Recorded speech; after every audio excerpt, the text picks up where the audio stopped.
حضرت سیدنا سلیمان علیہ السلام کے پاس ایک شخص آیا،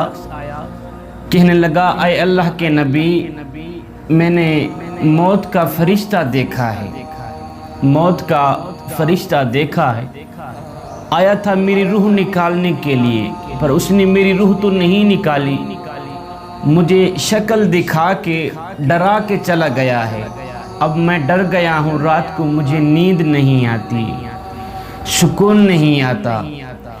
میں سوتا ہوں پوری رات ڈرتا ہی رہتا ہوں، لہٰذا آپ ہوا کو حکم فرما دیں کہ وہ مجھے ہندوستان چھوڑ آئے، میں ہندوستان جا کے جو ہے سکھ کا سانس لوں گا،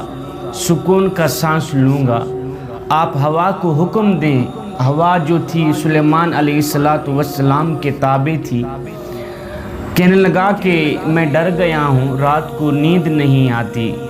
اسی کی شکل بار بار میری آنکھوں کے سامنے آتی رہتی ہے، موت کے فرشتے کی شکل،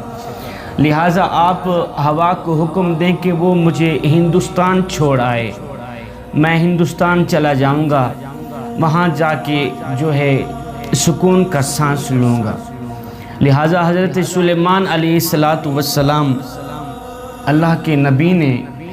ہوا کو حکم دیا کہ وہ جائے اسے ہندوستان چھوڑ آئے، لہٰذا ہوا نے اسے اٹھایا اور ہندوستان جا کے چھوڑ آئی۔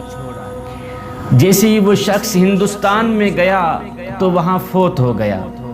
وہاں فوت ہو گیا۔ دوسرے دن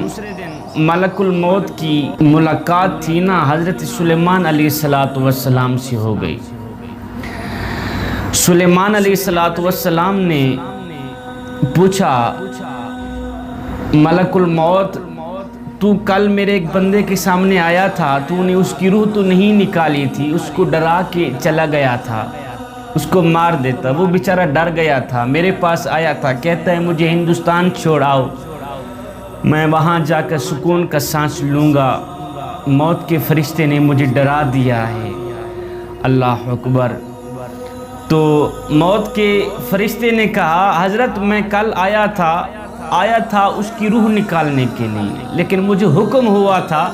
کہ اس بندے کو یہاں نہیں مارنا، اس کو ہندوستان میں ہی مارنا ہے، آج اسی کی روح ہندوستان سے نکال کے آ رہا ہوں۔ موت کا جو وقت ہے، عین اسی وقت موت کے فرشتے نے آ جانا ہے۔ اے بندے، موت کا کوئی پتہ نہیں ہے، کہیں بھی آ سکتی ہے، کہیں بھی آ سکتی ہے، تو اپنی زندگی کو مالک کی دہلیز پہ لے آؤ، اپنی جوانی کو مالک کی چوکھٹ پہ لے آؤ۔ جوانی وہی ہے جو مالک کی چوکھٹ پہ گزر جائے، جوانی وہی ہے جو مالک کی دہلیز پہ گزر جائے۔